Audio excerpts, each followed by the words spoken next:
So how much damage is actually being done to my car right now, guys?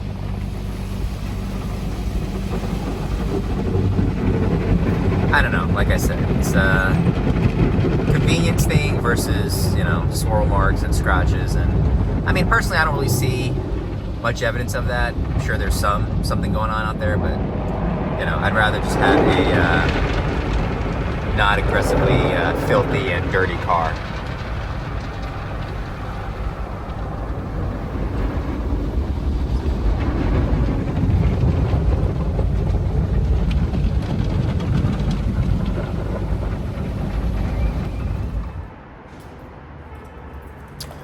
So these door handles actually do feel quite flimsy, and every time I open the door, I'm afraid this little latch is going to break off in my hand. But you know, part of the RX-7 ownership experience.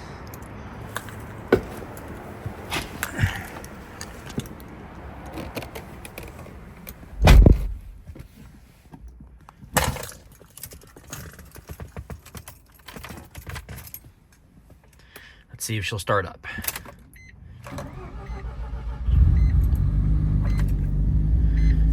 We have life. I'm always concerned when this car sits for more than a day, but looks like she's gonna start up.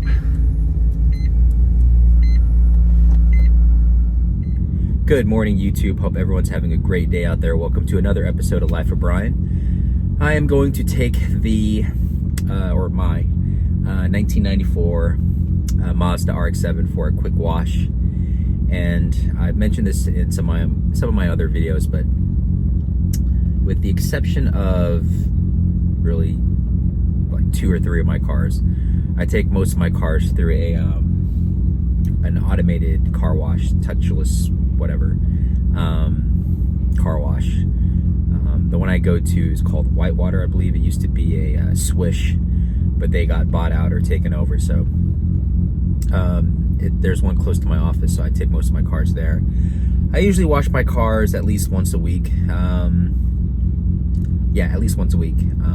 Just obviously to keep them clean, and it's a reason for me to move the cars. Not all of my cars are actually in the garage at Alara.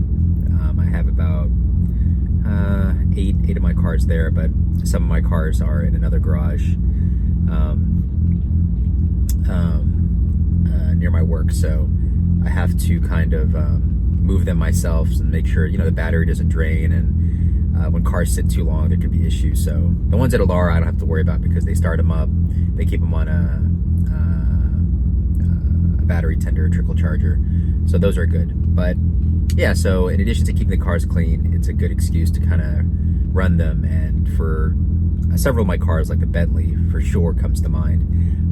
If I don't run it at least once a week, I'm gonna have gremlins and warning lights pop on. So about to take the RX-7 out, just basically waiting for the rotary to warm up a bit, and then I'm gonna run it through the car wash. So on a quick tangent, guys, I did a lot of research into, you know, these automated car washes, and you know, does it damage the paint and cause swirl marks and everything and scratches? And you know, obviously I don't go to a place that has like the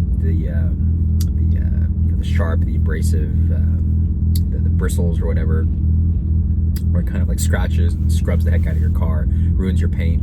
But I mean, I get it. Even any automated car wash you go through, you know, unless someone's constantly cleaning or checking for, you know, debris or dirt or mud or whatever, it can get stuck in the little brush pads and everything that's kind of hitting your car, and you know, wiping the soap on or off or whatever. There's chances for swirl marks or little scratches. So I mean, I get that, and but you know, it's a car, you know, so I'm just too lazy, quite honestly, to take all my cars to a hand, fully like a hand car wash detail type place. And it's a convenience thing, more than anything. And I think for the most part, the automated car washes do a good job. Obviously, you know, it's not as thorough as if you take it to a hand wash place. There are definitely spots that are missed. But 90% of the time it's pretty good.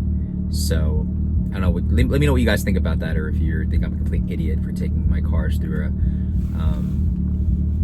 a automated car wash. But I think if I had a Mazda, gosh, what cars do Mazdas make right now? If I had a Honda Accord or a Toyota Camry, I wouldn't think twice about taking it through a car wash like that. But RX-7. I don't take my Supra. My Supra I do not take through the car wash, but my NSX I take through the automated. My Lotus I take through the automated. My Audi R8. So, let me know what you guys think about that. But I think the engine is properly warmed up, so let's head out. So we are headed to the car wash, guys, and just as a kind of quick update on the car, haven't had any issues, knock on wood. The engine has proven to be reliable for the past week and a half, almost 2 weeks now. So again, knock on wood, everything's good on that front. Still trying to find every reason possible to take the car out because it's such a fun car to drive. Like right now, actually, it's pretty gloomy and it looks like it's probably gonna rain, but I'm gonna go wash the car again just as an excuse to drive it.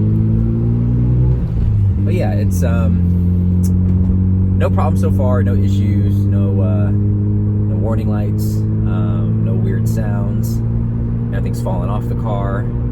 So far, so good. Shout out to my friend Andy for doing a great job. He's doing another build right now on my SVX, which, if that kind of pans out to what I think it will, super excited to share that with you guys. I think it'll be amazing once it's done. I just did a minor facelift on my 3000 GT, which I'll share with the channel very shortly as well. But yeah, Andy's amazing. But yeah, really love the car. Having a blast having it back. Again, spent 8 months waiting for it to get fixed in the shop, or to get a new engine specifically, and enjoying every second of having it back right now, and could not be happier to be a legitimate RX-7 owner. Any other thoughts, or so I was reading that Mazda, I guess, is going to actually stick with rotary production and development. I guess they're kind of using the rotaries now to help charge the batteries for their future EV vehicles. And I also saw some of the photos of the prototype that they released, which I guess was kind of like, I don't know, an homage or kind of like a teaser of another like RX-7 similar type vehicle, rotary vehicle.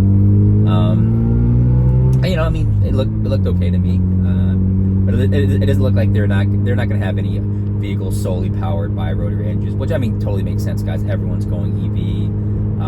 I was reading an article that Maserati is basically completely shut down production for their V8s, and Lotus is going completely electric soon. I mean, basically, it's going to be kind of an interesting world, when there's no more gas engines, right? Where everything's EV. And my wife has a Taycan Porsche, which it's an amazing car. It's beautiful. It's super fast, quiet.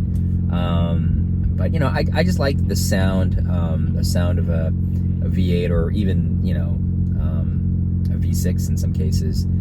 Just this, that engine note, the exhaust note is something that I think adds a lot of character to the driving experience.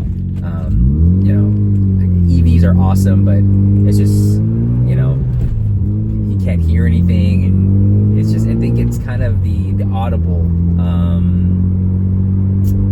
experience, I think, is something that we're gonna miss when everything goes EV. And again, I honestly can't imagine a world where, there'll be no more gas stations, everything will be in a charging station for EVs. It'll be weird, right?